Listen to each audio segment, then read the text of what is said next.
Hello, everyone. Thank you very much. It's been a very big 2 days, I have to say. And we'll be heading back to Washington, D.C. right after this. And I'd like to wish everyone a very good evening. And over the weekend, the United States military and the Israeli Defense Forces continued Operation Epic Fury very successfully. Over the past 9 days, we've carried out some of the most powerful and complex military strikes and maneuvers the world has ever seen. Now, you add that up to all of the other things, Midnight Hammer, getting rid of the nuclear threat from Iran, which was a big moment in history, in my opinion, and the great success we've had in Venezuela and all other places. Every place we've gone, we've had tremendous success. But while we're doing all of these things, we're achieving major strides toward completing our military objective. And some people could say they're pretty well complete. We've wiped every single force in Iran out very completely. Most of Iran's naval power has been sunk. It's on the bottom of the sea. It's almost 50 ships. I was just notified it's 51 ships. I didn't know they had that many. Didn't last very long. And these are fighting vessels. They're meant to fight, but they're not meant to fight against us. We continue to target Iran's drone and missile capabilities. Their drones are way down. Their drone manufacturing's been hit starting today. We know all of the places they manufacture the drones, and they're being hit one after another. Their missile capability is down to about 10%, maybe less.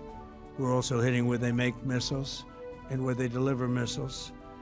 We've struck over 5,000 targets to date, some of them very major targets, and we've left some of the most important targets for later in case we need to do it. If we hit them, it's going to take many years for them to be rebuilt, having to do with electricity production and many other things. So we're not looking to do that if we don't have to. But they're the kind of things that are very easy to hit, but very devastating if they are hit. We are waiting to see what happens before we hit them. We could take them all out in one day, but it's all resulting in a 90% decline in various things, but in particular, Iranian missile launchers, and 83% drop in drone launchers. As you know, the drone launchers are pretty well shot, but we're at over 90% decline in the Iranian missile launchers, which is very hard to reproduce and very hard to get. And usually what we were able to do through great equipment, a lot of smart people, as soon as they sent a missile up from a launcher, we were able to knock out that launcher within a period of 5 minutes or less, accurately right on the noggin.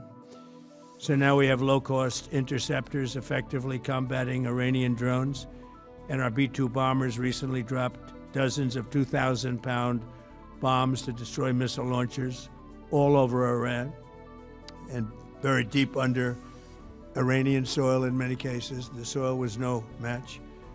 And we're also annihilating the manufacturing base that the regime uses to build drones and missiles at a rate that nobody thought was possible. We're knocking them out. We know where they all are. We're knocking them out very quickly. We're ahead of our initial timeline by a lot. I would say that we probably would not have thought after a month we'd be here. In addition to the fact that we've taken out the leadership twice and maybe 3 times. And we, as you know, we want to be involved. We don't want another president that maybe wouldn't be willing to do what I'm willing to do for the good of the world, for the good of our nation, to be stuck with the situation in 5 years or 10 years from now.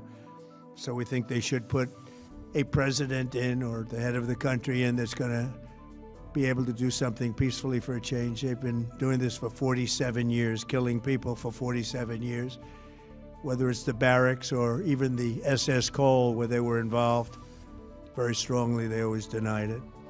But where they were very strongly involved, and all of the people that died through the roadside bombs died and are right now walking around with no legs, no arms, a face that's been so badly damaged. The Iranian regime has been attacking Americans and spreading terror for 47 years, and despite these countless opportunities to renounce their nuclear ambitions, which they had just a short while ago, they told Mr. Witkoff, who is standing right over here, they said, they actually said, we want to keep building. Essentially, in a real nutshell, we want to continue to build nuclear weapons. If we didn't knock out Midnight Hammer, if we didn't knock out their Iranian potential, if we didn't do that with Midnight Hammer, they would have had a nuclear weapon. They would have used it long before now. And at a minimum, Israel would have been annihilated. I was very lucky that we had the courage to do that, that we had the talented pilots and the great equipment. The B-2 bombers are unbelievable. We ordered 25 more, by the way. The newer, better version. We have the greatest military in the world. We have the greatest equipment in the world by far. You see that no matter where we go. You still need the people, though, to operate it and to use it. And those are the people that we cherish. Even after we obliterated their key nuclear sites in Operation Midnight Hammer, they never negotiated in good faith. They still continued to say, we want to build nuclear. We want enrichment at levels that were unacceptable. And they even turned down an offer for unlimited free nuclear fuel forever for civilian purposes. We had people offering them free nuclear fuel. They weren't interested in that because they wanted to build a nuclear weapon. So instead, the regime was trying to reconstitute its weapons program at a different site. They couldn't go back to where they were, the 3 sites that we obliterated. But they were starting work at another site, a different site, different kind of a site. And that was protected by granite. They wanted it protected. Granite's pretty good, but they wanted it protected by a lot deeper. They wanted to go a lot deeper, and they started the process while rapidly building conventional ballistic missiles. They were going to do it all at the same time. It threatened our overseas bases and soon could have reached even our homeland. The regime's intention was to use this exponentially growing ballistic missile threat to make it virtually impossible to prevent them from obtaining a nuclear weapon. So as you probably saw, they had a tremendous number of missiles, most of which are now being used or destroyed, and very unsuccessfully used because we have been able, for the most part, to shoot them all down. What incredible technology. The Patriots have been unbelievable, and other things. And the laser technology that we have now is incredible. It's coming out pretty soon. Where literally lasers will do the work of, at a lot less cost, do the work of what the Patriots are doing or what other things are doing. The situation was very quickly approaching the point of no return, and the United States found it intolerable, in my opinion, based on what Steve and Jared and Pete and others were telling me, Marco, so involved, that I thought that they were going to attack us. I thought they would, if we didn't do this at the time we did it, I think they had in mind to attack us. And if you notice, they did something which was very foolish, very stupid, I would say. They attacked their neighbors. And their neighbors were largely neutral, or at least weren't going to be involved, and they got attacked. And it had the reverse effect. The neighbors came onto our side and started attacking them, and actually quite successfully. If you look at Saudi Arabia, you look at UAE, Qatar, and others. But they were strong and they were smart, but they got attacked. Nobody, when I first heard it, I said, no, somebody made a mistake. There was no mistake. UAE had over 1,000 missiles shot at it, knocked them almost all down. On the very first day I came down the escalator in 2015, I said, quote, I will stop Iran from getting nuclear weapons. And all I'm doing is keeping my promise. Think of that. That was in 2015. I said it. It was a threat then and a much bigger threat now, but no longer a threat, not for a long time anyway. We want to keep it that way. As we continue Operation Epic Fury, we're also focused on keeping energy and oil flowing to the world. And I will not allow a terrorist regime to hold the world hostage and attempt to stop the globe's oil supply. And if Iran does anything to do that, they'll get hit at a much, much harder level. I will take out those targets that were easy and that I mentioned just before. We'll take them out so quickly, they'll never be able to recover, ever. If they want to play that game, they better not play that game. In the long run, oil supplies will be dramatically more secure without the threat of Iranian ships, drones, missiles, nuclear menace, or anything. So the Strait of Hormuz is going to remain safe. We have a lot of Navy ships there. We have the best equipment in the world, inspecting for mines. Again, most of their ships are down at the bottom of the sea, but we will hit them so hard that it will not be possible for them or anybody else helping them to ever recover that section of the world if they do anything. In recent years, the regime and its terror proxies have launched attacks on hundreds of commercial vessels. We're putting an end to all of this threat once and for all, and the result will be lower oil prices, oil and gas prices for American families. We've done that. We've done it. We brought it very low. This was just an excursion into something that had to be done. We're getting very close to finishing that, too. In the meantime, during this brief disruption, the United States is offering political risk insurance to any tankers operating in the Gulf. So we're putting up risk insurance. We'll perhaps go alongside of them for protection. We don't think it'll be necessary if it is. And if they do anything, the price will be incalculable. It will be so great that they will have wished they never did it, because you have to keep the straits flowing. With all of that, it affects other countries much more than it does the United States. It doesn't really affect us. We have so much oil. We have tremendous oil and gas, much more than we need. We have Venezuela now as our new partner, great partner. They've worked out so wonderful. We're working with the administration, the president, and it's a massive source of oil, gas, everything.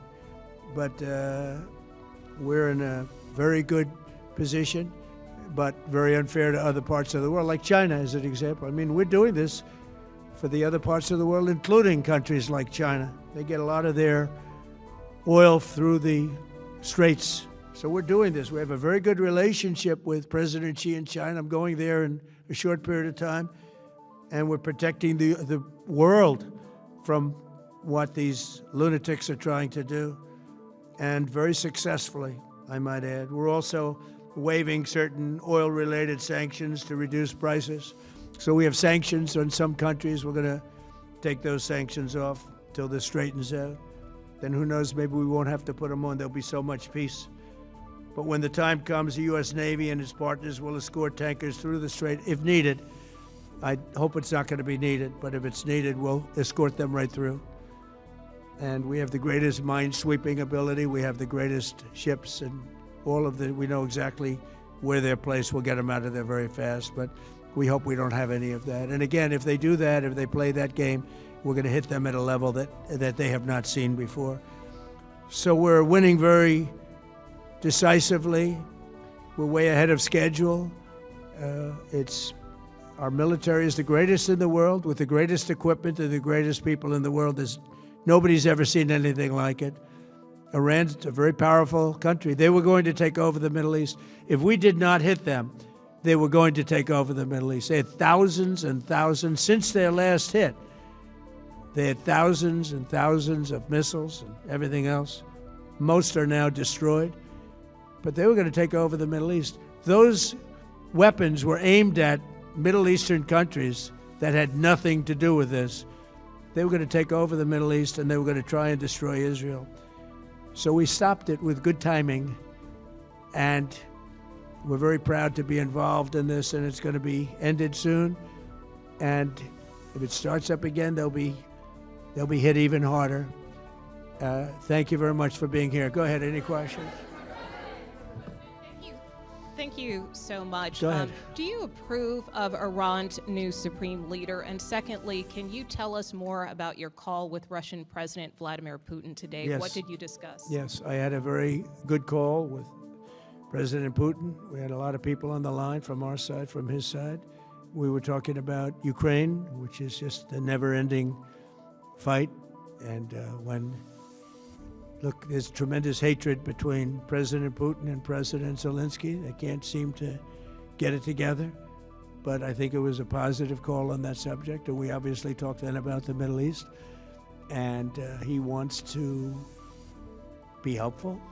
I said, you could be more helpful by getting the Ukraine-Russia war over with. That would be more helpful. But we had a very good talk, and he wants to be very constructive. Yeah, please. Yeah, please. Thank you, Mr. President. On Iran, you called it an excursion. You said it would be over soon. Are you thinking this week it will be over? No, Are you talking but soon. about days? I think so. Okay, and with respect Very to... soon. Look, everything they have is gone, including their leadership. In fact, there are two levels of leadership, and even actually, as it turns out, more than that. But two levels of leadership are gone. Most people have never even heard about the leaders that they're talking about. So it's obviously been very, very powerful, very effective. To Cuba, you said that Cuba wants to make a deal. Yes. What would the United States get in return for that, and why should Americans trust Marco Rubio to negotiate it? Well, Marco Rubio is doing a great job. I think he's going to go down as the greatest Secretary of State in history.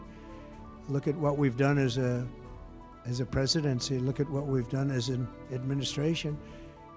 They trust Marco, and so do the American people trust. He's been successful no matter where he's been.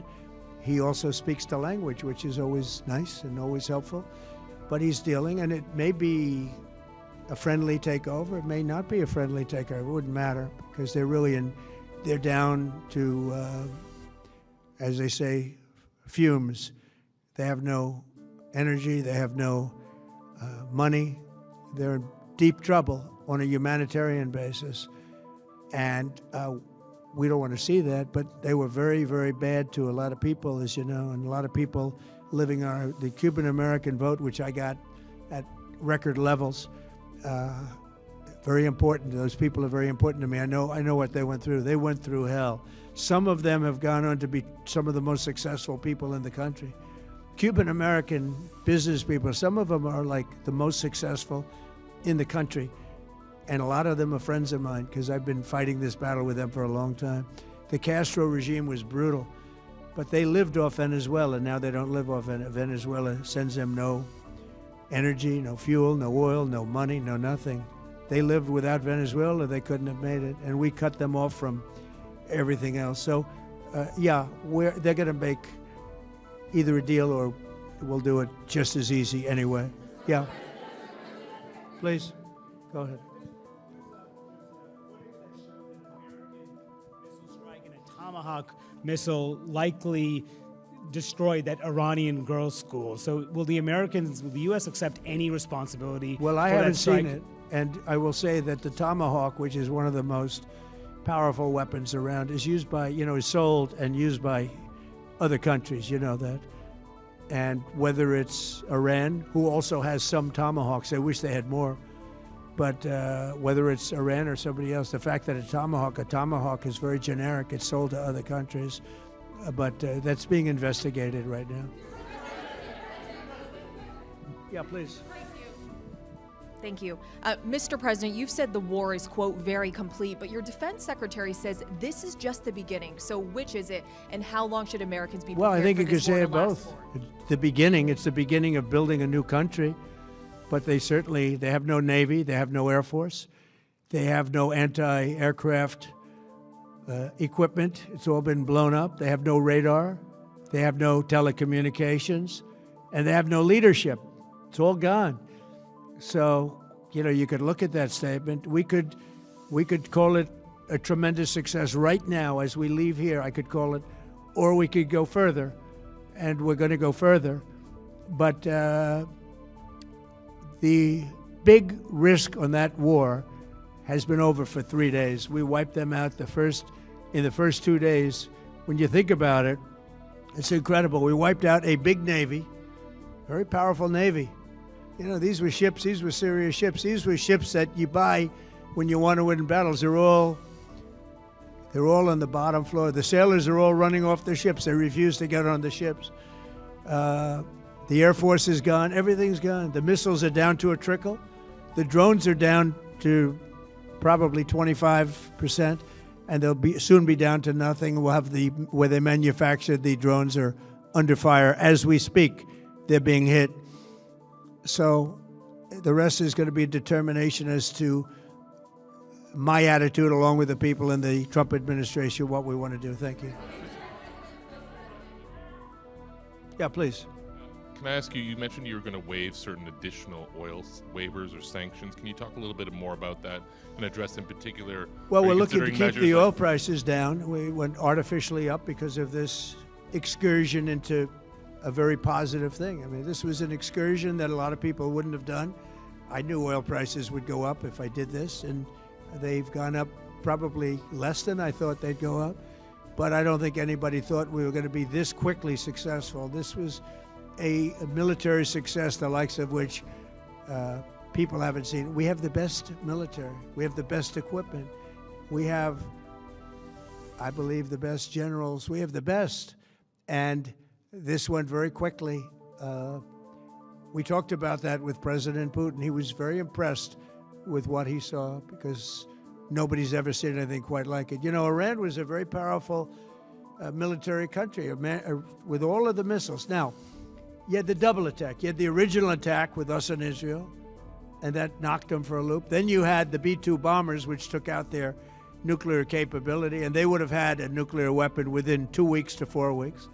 And they would have used it long before this press conference. And we might have had a much different press conference if we had a press conference at all. But it's been amazing. The military success that we've had is truly unprecedented. You've told your congressional colleagues that you will not sign any piece of legislation until the Save America Act is passed. Does that include the confirmation of Senator Mullen as your next DHS secretary? Does that mean a DHS funding bill? And Senator Thune said today it's not a matter of whether or not your Republican colleagues agree with the policy, it's about changing the process. In other words, getting rid of the filibuster to get there. So in order to get it, you're going to need Democrat votes. And what we're saying is the Save America, not the SAVE Act, which nobody knew what it was, the Save America Act. The Save America Act. And that's voter ID. We want voter ID. When a voter, we want to be able to see a picture of the voter. We want to be able to see that the voter is legitimate. We want, very importantly, confirmation that this voter is a citizen of the United States of America, and we want no mail-in ballot scams. So we have exceptions for the military, for sick, for disabled, and for people that are away, business trips or whatever. Even vacations will be very liberal in that. We've added two things to it: no men in women's sports and no transgender mutilization of our children. We don't want it's mutilization of our children, and we don't want that. So we added those two things. That's the 5 points. We have 5 very good points. It polls at 86% with Democrats. Think of that. The overall vote is 86%. With Republicans, it's 98%. And the only one opposed to it is a Democrat leadership because they cheat. They want to cheat. So we added those 2 points. We're going for the gold, and we're going to have to fight like hell. Now, certain things will happen. Certain things will take place. I'm here to do a great job for the country. But we don't have a country if we're going to have elections that are so corrupt and so dishonest like we've witnessed over the last period of time. You know, as an example, virtually nobody has a system of mail-in ballots like we have. No other country in the world. France went away from it. They all went, you know why? Because it's corrupt. And Jimmy Carter, when he had a commission, frankly, I think it's probably the best thing Jimmy Carter did. He said, you can't have mail-in voting because it's inherently dishonest. And it's turned out to be totally dishonest, so we're going to fight for it. Yeah. Activated any sleeper cells inside the U.S. There's reports that they have press that trigger button to activate those cells, at least abroad? Well, they've been trying for a long time. We've been very much on top of it. One of the things we have to do is get the Democrats to stop the Democrat shutdown, because, as you know, the apparatus that looks into that, Schumer and the Democrats have shut it down, which tells you they probably hate our country a lot. But the Democrats have to open that up. But we've got very, very good intelligence into that. We know a lot of different things that have happened that have been very bad.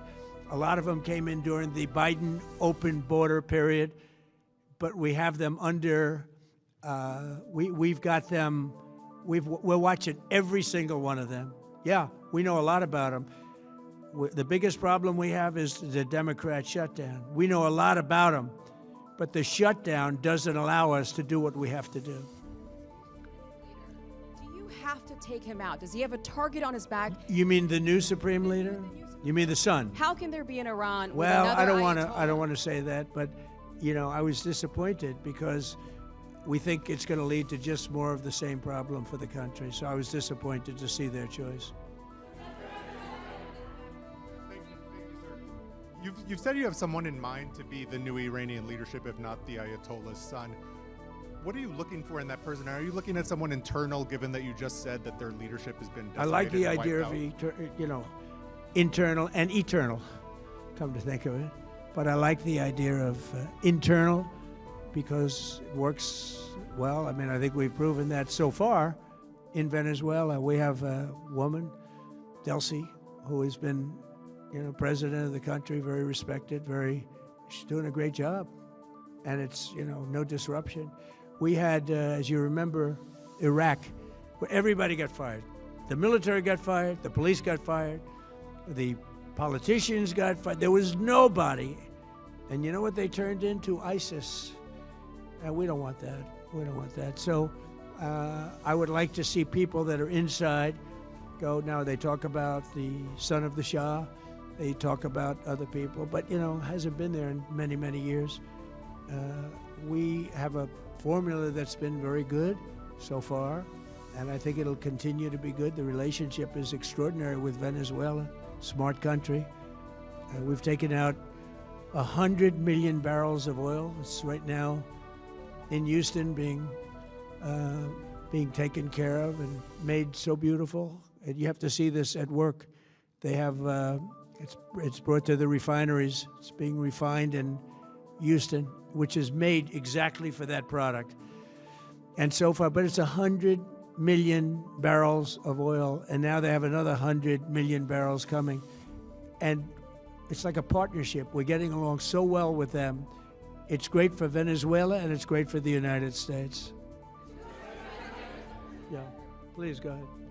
Mr. President, you just suggested that Iran somehow got its hands on a tomahawk and bombed its own elementary school on the first day of the war. But you're the only person in your government saying this. Even your defense secretary wouldn't say that when he was asked, standing over your shoulder on your plane on Saturday. Why are you the only person saying this? Because I just don't know enough about it. I think it's something that I was told is under investigation.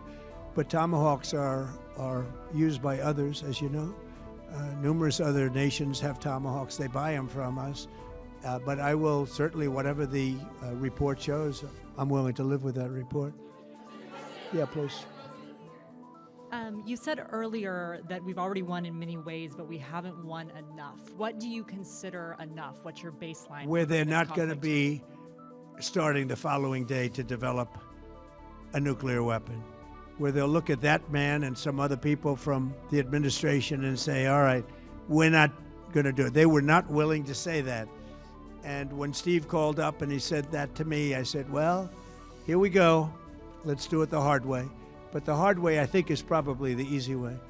When basically I can see that they will no longer have any capacity whatsoever for a very long period of time of developing weaponry that could be used against the United States, Israel, or any of our allies. We have great allies in the Middle East, great countries that are allies.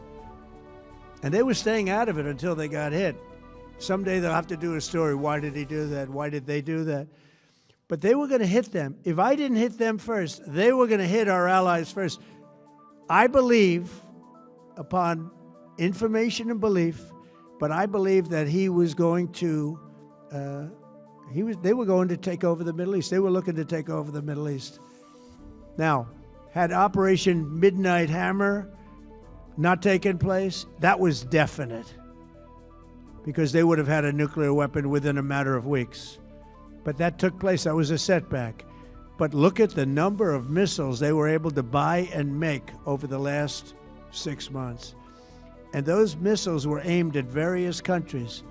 And when you look at over 1,000 missiles shot at like UAE, they were looking to take over the Middle East. We got there first. We're lucky. I'll tell you what, the Middle East and those countries, very rich countries, are very lucky that I was president instead of somebody else.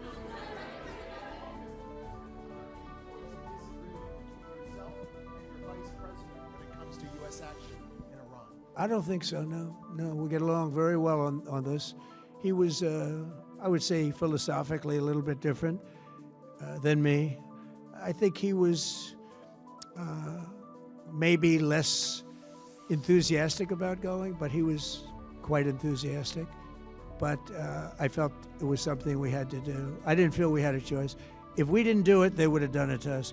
I felt, based on the negotiations that were being had by Steve Witkoff and Jared Kushner and Marco and Pete, and everybody was involved, I felt that they were looking to tap us along before they hit, and I thought they were going to hit. And if they hit us first, that would have been a very bad thing. In the back, please, in the back.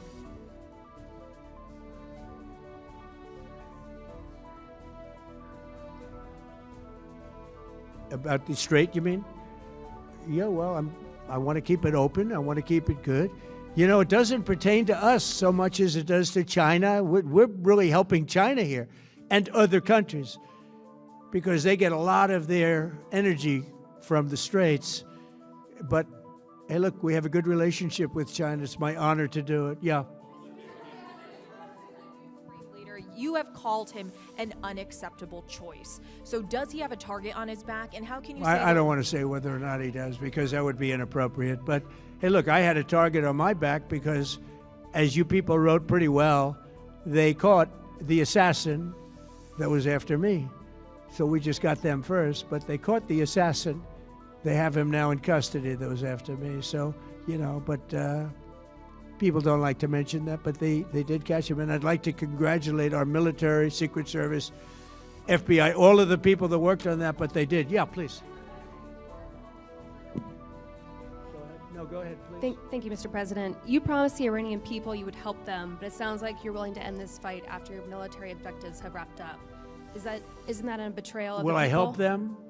I'd like to, if they can behave, but they've been very menacing. You know, they're great people. They have an amazing population. It's amazing, smart, brilliant, energetic. They have a great, I'd love to help them, but they have to be in a system that allows them to be helped. And right now they're in a system that only allows failure. And I don't want that. And I want a system that's not going to be attacking us. We want a system that can lead to many years of peace. And if we can't have that, we might as well get it over with right now. Yeah, please. Mr. President, as of today, there have been 8 U.S. military fatalities associated with the war in Iran. How many American deaths are you willing to have in this war? Well, as I said before, when you have conflicts like this, you always have death. And I was at Dover yesterday. I met the parents, and they were unbelievable people. They were unbelievable people, but they all had one thing in common. They said to me one thing, every single one: finish the job, sir. Please finish the job. And I'll leave you at that. Thank you very much, everybody. Thank you.